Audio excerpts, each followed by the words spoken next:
Hello everyone, good morning.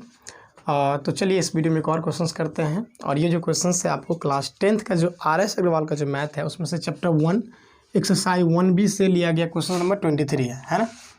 देखिए इस questions को तो हम जो विद इन 1 मिनट जो सॉल्यूशंस एक शॉर्टकट सॉल्यूशन आता है उस तरीक़ा से बना सकते हैं, बट उसको क्यों ऐसा ही क्यों किया जाता है। आप बहुत सारे HCF LCM क्वेश्चंस बनाए होइएगा, तो जो रिमाइंडर दिया रहता है उस रिमाइंडर को क्या करते हैं, माइनस कर लेते हैं, फिर HCF फाइंड करते हैं, है ना। आखिर वो माइनस क्यों करते हैं, है ना। लेकिन उसमें जब आप क्वेश्चन बनाते होइएगा तो कभी वहाँ पे यूक्लिड डिवीजन लेमा या एल्गोरिदम का यूज इस टाइप के क्वेश्चन में नहीं करते, बट शुरुआत में कुछ क्वेश्चन में करते हैं, है ना। तो ये सब क्वेश्चन भी जो है ना यूक्लिड डिवीजन लेमा के बेस्ड ही ये क्वेश्चन है, ठीक है। तो देखते हैं इस क्वेश्चन को कैसे, इसका कॉन्सेप्ट उस आधार पे कैसे ये बेस्ड है, इसको समझते हैं, ठीक है। वैसे तो आप इसको आसानी से ऐसे बना सकते हैं, जैसे कि ये 3 नंबर दिया हुआ है 43, 91 एंड 183। आप बनाए होइएगा भी, जैसे कि उसमें दिखाया गया होगा कि पहले आप 91 में से 43 को माइनस कर लीजिए, उसके बाद 183 में से 91 को माइनस कर लीजिए, और उसके बाद इन दोनों जो ग्रेटेस्ट नंबर है जो स्मॉलेस्ट है उन दोनों को माइनस कर लीजिए, ठीक है। जब आप इसको घटाते हैं, ठीक है, तो ये 8 और 40, ये 48 हो जाएगा, और यहाँ पे 2 और ये कितना हो जाएगा 9, 92 हुआ ना, ठीक है। और ये हो जाएगा आपको 140 हो जाएगा। तो ये 48, 92 और 140 इन तीनों का जब हम HCF निकाल लेते हैं और जो HCF आएगा ना वही क्या हो जाता है, रिक्वायर्ड आंसर हो जाता है। तो एक्चुअल में इसको हम क्यों घटाए हैं, ठीक है, ये नंबर्स को ही आपस में क्यों घटाया, फिर उसका HCF क्यों निकालें, इसी बात को समझना है यहाँ पे, ठीक है।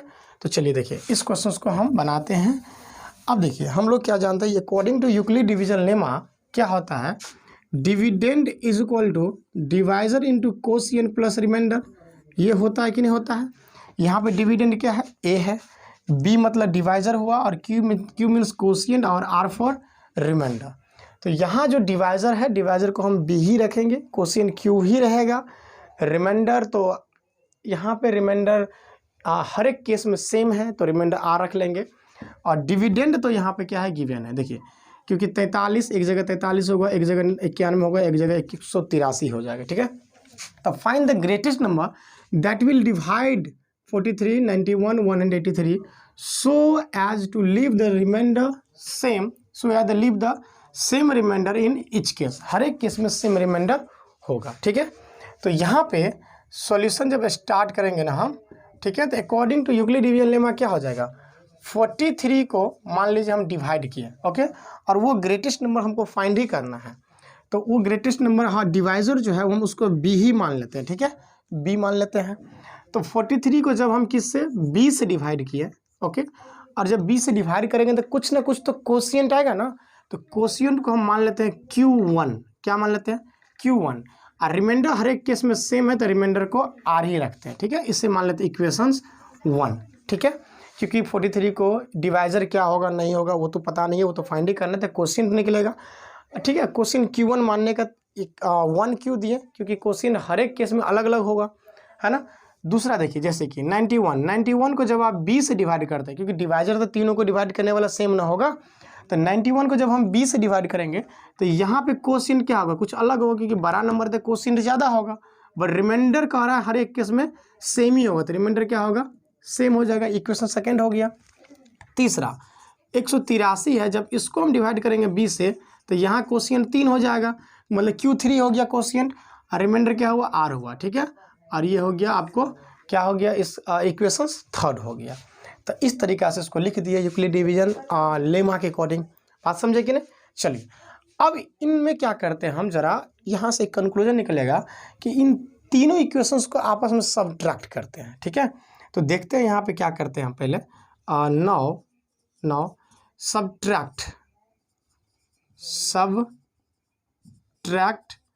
इक्वेशंस फर्स्ट फ्रॉम क्या, सेकेंड।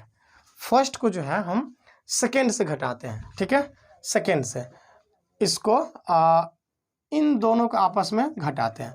तो 91 में से पहले 43 घटा लीजिए, क्योंकि इक्वेशंस को हम LHS में से ना, LHS को LHS से घटाएंगे, RHS को RHS से घटाएंगे।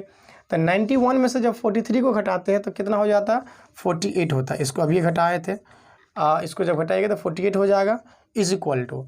अब देखिए जब आप यहाँ ये जो है ना, ये वाला टर्म जो है क्या होगा, BQ2 में से BQ1 हो गया, तो B कॉमन आ जाएगा, Q2 माइनस क्या हो जाएगा, Q1 हो जाएगा। ठीक है, तो यहाँ लिखेंगे इसको B into Q2 minus Q1 हो जाएगा। अब देखिए इसको घटाएं इसलिए हैं क्योंकि ताकि ये रिमाइंडर R जो है ना वो ख़त्म हो जाए। तो देख लीजिए ना, आप किस दो में से जो फर्स्ट को घटाएंगे तो बाकी चीज़ें तो बच गया, बट R माइनस R क्या हो जाएगा, ये 0 हो जाएगा।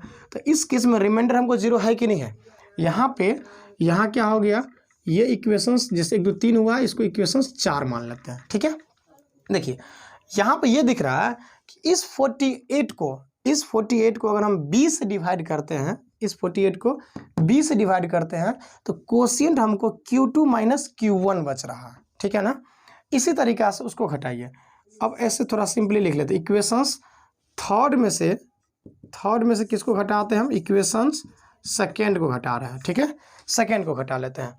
तो देखिए 183 में से जब हम 91 घटाएंगे तो कितना बचेगा, ये 2 और ये 9, 92 is equal to B common ले लेंगे तो Q3 माइनस क्या हो गया, Q2 हो गया, R 0 हो गया। ठीक है, ये इक्वेशंस 5 हो गया। ओके ना, चलिए अब अगला घटाते हैं क्या, इन दोनों का घटा लिए हम, सेकेंड में से फर्स्ट को, थर्ड में से सेकेंड को, अब थर्ड में से फर्स्ट को घटाते हैं। ठीक है, देखिए 183 में से जब 43 को माइनस करेंगे तो 183 में से 43 को माइनस करने के बाद 140 बचेगा, इज इक्वल टू, अब इन दोनों में B कॉमन हो जाएगा। देख लीजिए B कॉमन हुआ तो Q3 माइनस क्या हो जाएगा, Q3 माइनस Q1 हो जाएगा। ठीक है, यहाँ पे किए हम क्या, equations third minus equations first, ये सारा लिख दिया हम। ठीक है, अब चलिए अब इस इक्वेशन को 6 मान लीजिए। ठीक है, अब जरा देखिए यहाँ पे क्या है, ये जो इक्वेशंस 4 है,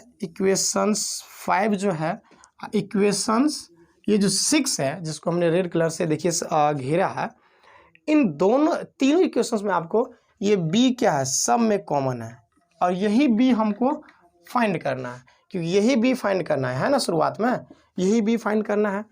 और ये तीनों जगह जो B कॉमन है ना, ये B जो है 48 को भी कम्प्लीटली डिवाइड कर दे रहा है, 92 को भी कम्प्लीटली डिवाइड कर दे रहा है, और ये B 148 को भी क्या कर रहा है, कम्प्लीटली डिवाइड कर दे रहा है। इसका मतलब रिमाइंडर सब तो उधर हम कर ही लिए थे पूरा, इसका मतलब 48 का, 92 का और 140 का जो HCF होगा वो किसका वैल्यू होगा, B का वैल्यू होगा, है ना।